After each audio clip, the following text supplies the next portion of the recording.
बच्चों, आप सब प्रथम भाग में सूरदास के भक्ति एवं वात्सल्य रस से ओतप्रोत पद पढ़ चुके हैं। अब जो पद हम पढ़ने जा रहे हैं उसमें गोपियों का श्री कृष्ण के प्रति अगाध प्रेम प्रकट हुआ है। गोपियाँ श्री कृष्ण से एकनिष्ठ प्रेम करती हैं और इसी कारण वे श्री कृष्ण की मुरली से ईर्ष्या करती हैं, क्योंकि श्री कृष्ण मुरली को हमेशा अपने साथ रखते हैं। तो आइए पढ़ते हैं गोपियों के मनोभावों को प्रकट करने वाला यह पद। सखीरी मुरली लीजे चोरी, जिन गोपाल कीन्हे अपने बस, प्रीति सबन की तोरी। छिन इक घर भीतर निसिबासर, धरत न कबहूँ छोरी। कबहूँ कर कबहूँ अधरनि, कटि कबहूँ खोसत जोरी। ना जानो कछ मेली मोहिनी, राखे अंग अंग भोरी। सूरदास प्रभु को मन सजनी, बंध्यो राग की डोरी। इस पद में वंशी के प्रति गोपियों का ईर्ष्या भाव प्रकट हुआ है।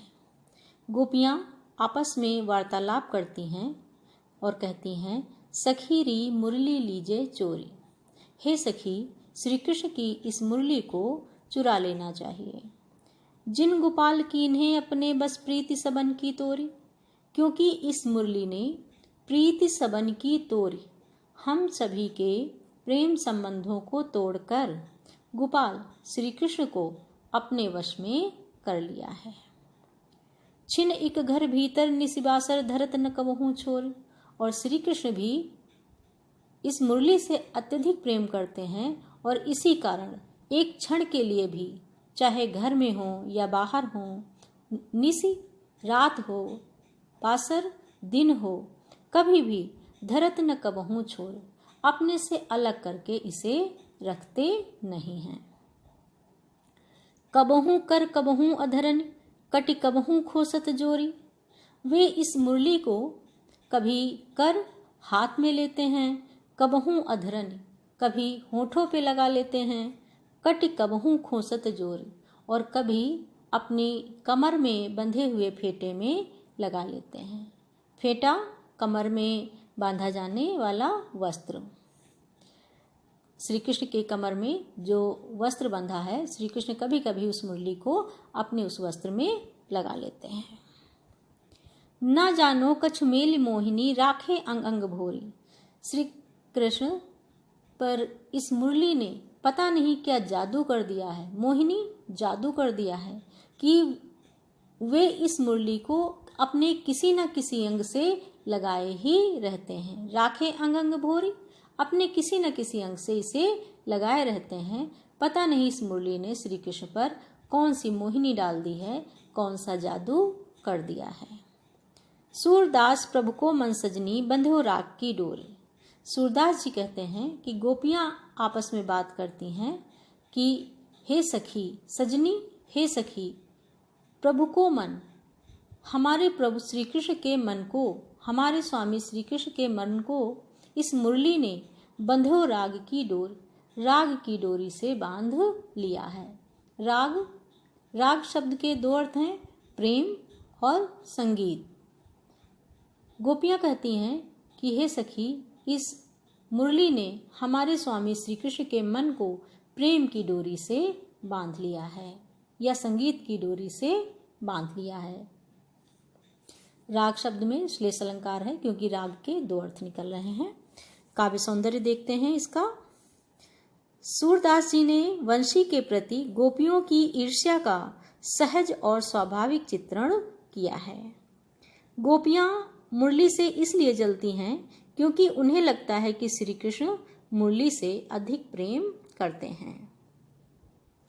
रस श्रृंगार है, छंद गेय पद है, अलंकार अनुप्रास पुनरुक्ति प्रकाश और श्लेष है, भाषा ब्रज है, शैली मुक्तक गीतात्मक शैली है, गुण माधुर्य है, शब्द शक्ति लक्षणा और व्यंजना है। अब अगला पद पढ़ते हैं। ऊधो मोहि ब्रज बिसरत नाही, वृंदावन गोकुल बन उपवन, सघन कुंज की छाही। प्रात समय माता जसुमति, अरुनंद देख सुख पावत। माखन रोटी दह्यो सजायो, अति हित साथ खवावत। गोपी ग्वाल बाल संग खेलत, सब दिन हसत सिरात। सूरदास धन धन ब्रजवासी जिनसो हित जदुतार। श्री कृष्ण उद्धव को योग साधना का संदेश देने के लिए ब्रज भेजते हैं, किंतु वहां गोपियां और सभी ब्रजवासी श्री कृष्ण के प्रेम के अतिरिक्त कुछ और जानने समझने को तैयार ही नहीं थे। उद्धव ब्रज में ज्ञान और योग की स्थापना करने में असफल हो गए।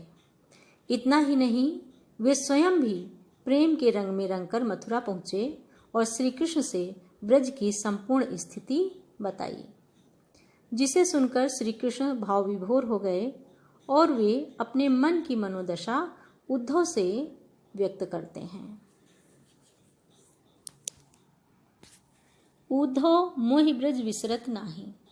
श्री कृष्ण कहते हैं, हे उद्धव, मुझे ब्रज की स्मृतियां भूलती नहीं हैं। वृंदावन गोकुल बन उपवन सघन कुंज की छाही। वृंदावन और गोकुल के वे वन, वे उपवन और उन वनों और उपवनों में घने कुंजों की शीतल छाया मेरे मन में बसी हुई है, मुझे भूलती नहीं है। प्रात समय माता जसुमती अरुनंद देख सुख पावत। प्रातः काल होते ही माता यशोदा और नंद बाबा मुझे देखकर अत्यधिक आनंदित होते थे। माखन रोटी दह्यो सजायो अति हित साथ खवावत। माता यशोदा मक्खन, दही और रोटी लेकर अति हित साथ, हित प्रेम, अत्यधिक प्रेम के साथ मुझे खिलाती थी। गोपी ग्वाल बाल संग खेलत सब दिन हंसत सिरात। श्री कृष्ण ब्रज के उन दिनों को याद करते हुए कहते हैं कि गोपियों और ग्वाल बालों के साथ खेलते हुए, क्रीड़ाएं करते हुए वे दिन बड़े ही आनंद के साथ सिरात व्यतीत हो रहे थे। सूरदास धन धन ब्रजवासी जिनसो हित जदुतात। सूरदास जी कहते हैं कि वे ब्रजवासी धन्य धन्य धन्य हैं, वे ब्रजवासी धन्य हैं जिनसो हित जदुतात, जिनके हितैषी, जिनके शुभचिंतक या जिनसे प्रेम करने वाले जदुतात यशोदा के पुत्र श्री कृष्ण स्वयं हैं। सूरदास जी कहते हैं कि वे ब्रजवासी तो धन्य हैं जिनसे श्री कृष्ण स्वयं ही प्रेम करते हैं, स्वयं ही उनके शुभचिंतक हैं। काव्य सौंदर्य। प्रस्तुत पद में ब्रज की स्मृति श्री कृष्ण को भाव विह्वल कर रही है। रस वियोग श्रृंगार है, छंद गेय पद है, अलंकार अनुप्रास और विरोधाभास है। विरोधाभास इसलिए है कि श्री कृष्ण उद्धव को योग का संदेश देने के लिए ब्रज भेजते हैं और स्वयं ब्रज की स्मृति में या ब्रज के प्रेम में, ब्रजवासियों के प्रेम में स्वयं ही भाव विह्वल हो जाते हैं। भाषा साहित्यिक खड़ी बोली है, भावों की अनुगामिनी है। शैली मुक्तक गीतात्मक शैली है, गुण माधुर्य है और शब्द शक्ति अभिधा और लक्षणा है। बच्चों, भ्रमर गीत प्रसंग सूरदास द्वारा रचित सूरसागर का बड़ा ही मनोहारी प्रसंग है। श्री कृष्ण योग का संदेश देने के लिए उद्धव को ब्रज भेजते हैं, किंतु गोपियां स्वयं को योग साधना में असमर्थ बताती हैं। उद्धव एवं गोपियों का वार्तालाप चल ही रहा था कि वहां पर एक भंवरा उड़ता हुआ आ गया और गोपियां भ्रमर के संबोधन द्वारा उद्धव को ऐसे ऐसे तर्क देती हैं कि ज्ञानी उद्धव भी निरुत्तर हो जाते हैं। इसी प्रसंग को भ्रमर गीत कहा गया है। अब हम उद्धव और गोपियों के वार्तालाप पर आधारित यह पद पढ़ेंगे। उद्धव मन न भय 10-20, एक हुतो सो गयो श्याम संग को अवराध है ईस। इंद्री शिथिल भई के सो बिनु जो देही बिनु शीस। आशा लागी रहत तन श्वासा जीव ही कोटि बरीस। तुम तो सखा श्याम सुंदर के सकल जोग के ईस। सूर हमारे नंद नंदन बिनु और नहीं जगदीश। प्रस्तुत पद में गोपियों का श्री कृष्ण के प्रति एकनिष्ठ प्रेम प्रदर्शित हुआ है। वे उद्धव से अपने मन की व्यथा कहती हैं और बड़े तर्कपूर्ण ढंग से निराकार ब्रह्म की उपासना में स्वयं को असमर्थ बताती हैं। उद्धव मन न भये 10-20। गोपियां कहती हैं, हे उद्धव, हमारे पास 10 या 20 मन नहीं है। एक हुतो सो गयो श्याम संग को अपराध है ईस। वे कहती हैं, हमारे पास एक मन था और वह श्री कृष्ण के साथ चला गया। जब श्री कृष्ण मथुरा गए तो उन्हीं के साथ हमारा मन भी चला गया। को अपराध है ईस। तो ऐसी स्थिति में जब हमारे पास हमारा मन ही नहीं है तो आपके उस निराकार ब्रह्म की आराधना हम भला कैसे करें। इंद्रिय शिथिल भई केसो बिनु ज्यो देही बिनु शीस। केसो बिनु, श्री कृष्ण के बिना हमारी समस्त इंद्रियां शिथिल हो गई हैं।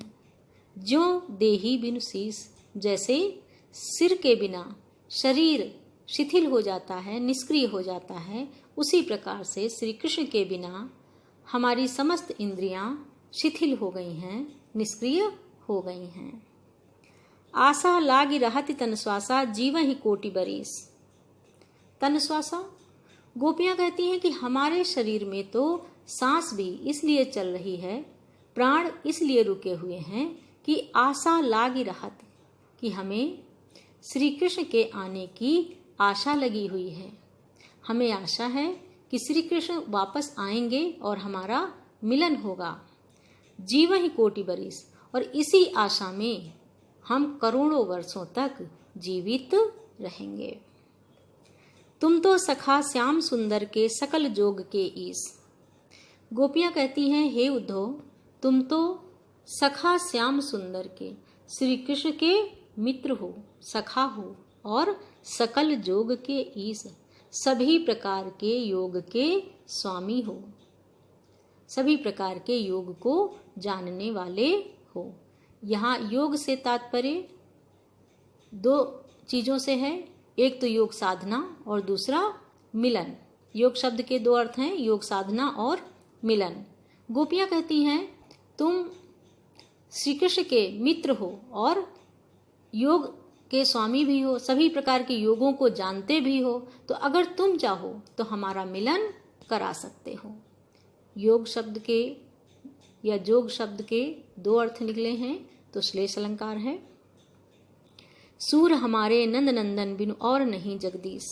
सूरदास जी कहते हैं कि गोपियां कह रही हैं कि हे उद्धव, नंद नंदन बिनु, नंद पुत्र श्री कृष्ण के बिना और नहीं जगदीश, हमारे लिए और कोई दूसरा ईश्वर नहीं है और कोई दूसरा आराध्य नहीं है।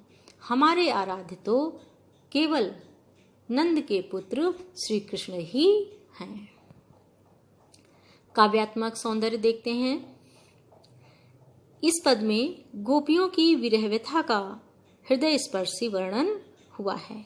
साथ ही गोपियों की तर्कशीलता भी देखने योग्य है और यह स्वाभाविक सी बात है कि बिना मन से किया गया कार्य सफल नहीं होता है। और गोपियां यही तर्क देती हैं उद्धव को कि हमारे पास हमारा मन ही नहीं है, तो हम आपके उस निराकार ब्रह्म की उपासना कैसे कर सकते हैं। रस वियोग श्रृंगार है, छंद गेय पद है, अलंकार अनुप्रास उपमा और श्लेष है। भाषा साहित्यिक ब्रज भाषा है और शैली मुक्तक गीतात्मक शैली है। गुण माधुर्य है और शब्द शक्ति लक्षणा और व्यंजना है। अब हम दूसरा पद पढ़ते हैं। ऊधो जाहु तुम्हि हम जाने, श्याम तुम्हें यहाँ ना ही पठायो, तुम हो बीच भुलाने। ब्रज नारिन सो जोग कहत हो, बात कहत नल जाने। बड़ लागत न विवेक तुम्हारे, ऐसे भय अयाने। हमसो कही लई हम सही कै, जिय गुण लेहु सयाने। कह अबला कह दशा दिगंबर, मस्ट करो पहचाने। साच कहो तुमको अपनी सो, बूझति बात निदाने। सूर श्याम जब तुम ही पठायो, तब न कहूँ मुस्काने। उद्धव गोपियों को निराकार ब्रह्म की उपासना का संदेश देते हैं, जिसे सुनते सुनते गोपियां खींच जाती हैं। वे उद्धव का परिहास करते हुए कहती हैं कि उद्धव, श्री कृष्ण ने तुम्हें यहाँ नहीं भेजा है, तुम तो रास्ता भटक कर यहाँ आ गए हो, इसलिए अब तुम यहाँ से चले जाओ, क्योंकि हमारे लिए तो श्री कृष्ण ही हमारे आराध्य हैं। उद्धव जाहु तुम ही हम जाने। गोपियाँ कहती हैं, हे उद्धव, अब तुम यहाँ से जाओ, हमने तुम्हें अच्छी तरह से जान लिया है। श्याम तुम्हें यहाँ ना ही पठायो, तुम हो बीच भुलाने।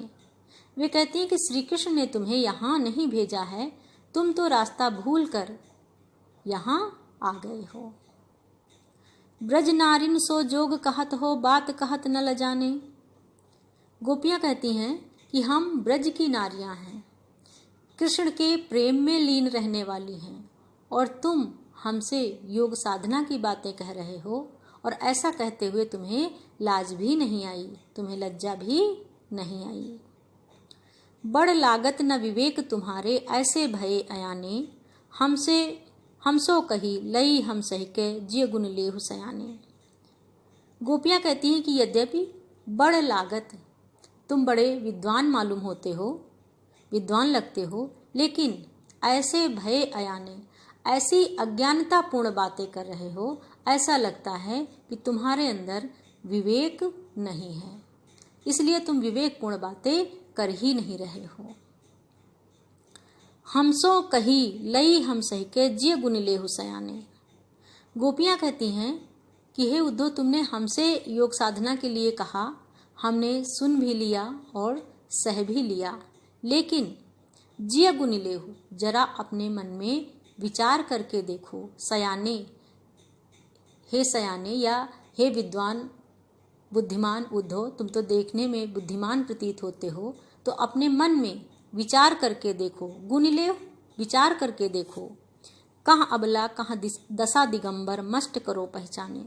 कहते विचार करो कि कहाँ हम ब्रज की नारियां अबला स्त्रियां हैं, और कहाँ वह दशा दिगंबर योग साधना की दिगंबर अवस्था है। दिगंबर दिग और अंबर दिशाएं हैं जिनका वस्त्र, ऐसा जैसे योगी लोग दिगंबर रहते हैं, तो गोपियाँ कहती हैं कि जो बिना वस्त्र के रहे उसे दिगंबर कहा जाता है, और तुम योग साधना में उस दिगंबर अवस्था को ग्रहण करने के लिए कहते हो। तो जरा विचार करो कि हम अबला स्त्रियां हैं, ब्रज की नारियां हैं, और वह योग की नग्न अवस्था क्या हमारे लिए उचित है? मस्ट करो। गोपियाँ कहती अब तुम रहने दो, मस्ट करो, चुप रहो, या अब तुम रहने दो, पहचाने, हमने तुम्हें अच्छी तरह से जान लिया है कि बुद्धिमान होते हुए भी तुम्हारे अंदर विवेक नहीं है। साच कहो तुमको अपनी सो बूझती बात निदाने। गोपियाँ उद्धव को अपनी कसम देकर कहती हैं कि अपनी सो, हम अपनी कसम देकर के बूझती बात निदाने, तुमसे ये बात पूछते हैं, तुमसे एक बात पूछते हैं अपनी कसम देकर के, साच कहो, तुम सच सच बताना। सूर श्याम जब तुम ही पठायो, तब न कहूँ मुस्काने। सूरदास जी कहते हैं कि गोपियाँ उद्धव से पूछती हैं कि जब श्री कृष्ण ने तुम्हें यहाँ ब्रज को भेजा था, तो क्या न कहूँ मुस्काने, न कहूँ थोड़ा सा भी या जरा सा भी मुस्कराए थे। गोपियों के कहने का तात्पर्य है कि श्री कृष्ण ने जब तुम्हें यहाँ भेजा था तो निश्चित ही इसलिए भेजा होगा कि वहाँ जाकर के प्रेम की शिक्षा प्राप्त करो, इसीलिए वे अंदर ही अंदर थोड़ा सा मुस्कुराए थे। उद्धव ज्ञानी थे, ज्ञान और योग की साधना करने वाले थे, और उनको भक्ति के मार्ग में प्रेषित करने के लिए ही श्री कृष्ण ने तुम्हें ब्रज को भेजा है। काव्यात्मक सौंदर्य देखते हैं। इस पद में गोपियों के उपालंब और आक्रोश का स्वाभाविक चित्रण हुआ है, और उनकी तर्कशीलता भी देखने योग्य है। रस वियोग श्रृंगार है, छंद गेय पद है, अलंकार अनुप्रास है, भाषा साहित्यिक ब्रज भाषा, शैली मुक्तक गीतात्मक शैली है, गुण माधुर्य है, और शब्द शक्ति लक्षणा और व्यंजना है। निर्गुण कौन देश को बासी, मधुकर कहि समझाई सौंह दे, बूझत साँच न हासी। को है जनक कौन है जननी, कौन नारी को दासी। कैसो बरन भेष है कैसो, किह रस में अभिलाषी। पाओगे पुन कियो आपनो, जोरे कहोगे गासी। सुनत मौन होए रहो बावरो, सूर सबे मति नासी। उद्धव निराकार ब्रह्म का उपदेश देने के लिए ब्रज जाते हैं, लेकिन गोपियां तो साकार ब्रह्म की उपासक हैं। वे श्री कृष्ण के अतिरिक्त और किसी को भी अपना ईश्वर नहीं मानती हैं। गोपियों ने उद्धव से इतनी सरलता से प्रश्न किए कि उन प्रश्नों को सुनकर ज्ञान गरिमा से मंडित उद्धव भी निरुत्तर हो गए। निर्गुण कौन देश को बासी, गोपियां कहती हैं कि हे उद्धव, निराकार ब्रह्म किस देश का रहने वाला है। मधुकर कहि समझाई सौंह दे, बूझत साँच न हासी। मधुकर भ्रमर, और भ्रमर किसको संबोधित किया गया है? उद्धव को। हे उद्धव, हम तुम्हें अपनी कसम देकर कहती हैं, सौंह दे कसम देकर कहती हैं, पूछती हैं हमें सच सच बताओ और समझा कर बताओ। हम कोई हंसी मजाक नहीं कर रहे हैं, हम कोई हास परिहास नहीं कर रही हैं। हमें बताओ कि वो निराकार ब्रह्म किस देश का रहने वाला है, किस देश का निवासी है। को है जनक कौन है जननी, कौन नारी को दासी। को है जनक, उसके पिता कौन है, कौन है जननी और उसकी माता कौन है, कौन नारी को दासी, उस निराकार ब्रह्म की पत्नी कौन है और उसकी दासियां कौन है। कैसो वरण भेष है कैसो, उसका वर्ण कैसा है, रंग कैसा है, वेश है कैसो और वो कैसी वेशभूषा धारण करता है। किह रस में अभिलाषी, और किस रस की उसे अभिलाषा है, अर्थात किस चीज से उसे आनंद प्राप्त होता है। पाओगे पुन कियो आपनो, जोरे कहूंगे गासी। गोपियां कहती हैं कि उद्धव, यदि तुम गासी कुछ छल करोगे, गलत बताओगे या झूठ बोलोगे तो पाओगे पुन कियो आपनो, अपने किए का फल तुम अवश्य पाओगे। सुनत मौन होए रहो बावरो, सूर सबे मति नासी। सूरदास जी कहते हैं कि गोपियों के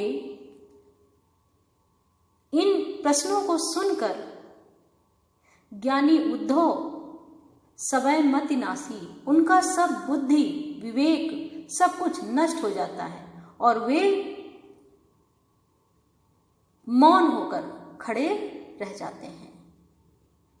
गोपियों के ऐसे साधारण और सरल प्रश्नों का उत्तर उनको नहीं ढूंढे मिलता है। और ये सच बात भी है कि कभी कभी अज्ञानी व्यक्तियों के सरल प्रश्न भी ज्ञानियों को किंकर्तव्य विमूढ़ कर देते हैं, और वही दशा उद्धव की हो रही है गोपियों के ऐसे सरल प्रश्नों को सुनकर। काव्यात्मक सौंदर्य देखते हैं इस पद का। इस पद में गोपियों की सरलता और तार्किकता दोनों ही देखने योग्य है। रस वियोग श्रृंगार है, छंद गेय पद है, अलंकार अनुप्रास, भाषा भावों की अनुगामिनी सशक्त ब्रजभाषा है, शैली मुक्तक गीतात्मक है, शब्द शक्ति अविधा और लक्षणा, गुण माधुर्य। अगला पद पढ़ते हैं बच्चों। संदेशो देव की सो कहियो, हों तो धाई तिहारे सुत की दया करत ही रहियो। जदप टेव तुम जानत उनकी तऊ मोहि कही आवे, प्रात होत मेरे लाल लड़ैते माखन रोटी भावे। तेल उबटनो अरु तातो जल ताहि देखि भज जाते, जोई जोई मांगत सोई सोई देती क्रम क्रम करिखे न्याते। सूर पथिक सुन मोहि रैन दिन बढ़ो रहत उर सोच, मेरो अलग लड़ै तो मोहन होय है करत सकोच। श्री कृष्ण के मथुरा चले जाने पर माता यशोदा का हृदय अपने पुत्र के प्रति अत्यधिक स्नेह और ममत्व से भरकर चिंता करने लगता है। माता यशोदा को लगता है कि उनका पुत्र कृष्ण वहाँ मथुरा में संकोच करता होगा और इसीलिए वे उद्धव के द्वारा देवकी को संदेश भेजती हैं। संदेशो देवकी सो कहियो। माता यशोदा कहती कि हे उद्धव, तुम देवकी से मेरा ये संदेश कह देना। हों तो धाई तिहारे सुत की दया करत ही रहियो। कहते कि यद्यपि मैं तुम्हारे पुत्र की धाय माँ हूँ, धाय माँ पालन पोषण करने वाली माँ हूँ, फिर भी तुम अपनी कृपा दृष्टि, अपनी दया दृष्टि मेरे ऊपर किए रहना। यद्यपि टेव तुम जानती उनकी तऊ मोहि कही आवे। यद्यपि तुम उनकी आदतें जानती होंगी। टेव आदत, यद्यपि तुम कृष्ण की आदतें जानती होंगी, फिर भी तऊ मोहि कही आवे, फिर भी मुझे कुछ कहना आ रहा है, यानी मैं कुछ आदतें बता रही हूँ। प्रात होत मेरे लाल लड़ैते माखन रोटी भावे।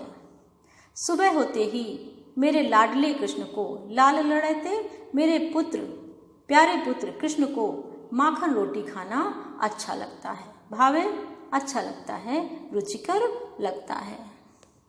तेल उबटनो अरु तातो जल ताहि देखी भज जाते। तेल, उबटन और तातो जल, गर्म जल, उसे देखते ही कृष्ण भाग जाते थे। ताहि देखी भज जाते, उसे देखते ही भाग जाते थे। जोई जोई मांगत सोई सोई देती, और तब वे जो जो कुछ मांगते थे मैं वही वही लाकर देती जाती थी। क्रम क्रम करके नहाते, और तब वे धीरे धीरे करके स्नान करते थे। सूर पथिक सुन मोहि रैन दिन बढ़ो रहत उर सोच। सूरदास जी कहते हैं कि माता यशोदा कहती हैं कि हे पथिक, और पथिक किसको कहा गया? उद्धव को। हे उद्धव, रैन दिन, रात दिन मेरे मन में बढ़ो रहत उर सोच, उर हृदय, मेरे हृदय में ये चिंता बनी रहती है कि मेरो अलग लड़े तो मोहन, कि मेरा प्यारा मोहन, मेरा प्यारा कृष्ण अलग लड़े तो अत्यधिक प्रिय कृष्ण वहाँ पर हुए है करत संकोच, संकोच करता होगा। काव्यात्मक सौंदर्य देखते हैं। यहाँ पर माता यशोदा का वात्सल्य भाव और चिंता जो श्री कृष्ण के प्रति है, उस चिंता का, उस वात्सल्य का हृदय स्पर्शी वर्णन हुआ है। रस वात्सल्य रस है, छंद गेय पद है, अलंकार में अनुप्रास और पुनरुक्ति प्रकाश है। हमने पहले भी बताया है कि जहाँ पर शब्दों की आवृत्ति होती है वहाँ पुनरुक्ति प्रकाश होता है। जैसे क्रम क्रम, जोई जोई, सोई सोई, यहाँ शब्दों की आवृत्ति हुई है, पुनरुक्ति प्रकाश अलंकार है। भाषा साहित्यिक ब्रज भाषा है और शैली मुक्तक गीतात्मक शैली है। गुण माधुर्य है, शब्द शक्ति लक्षणा और व्यंजना है।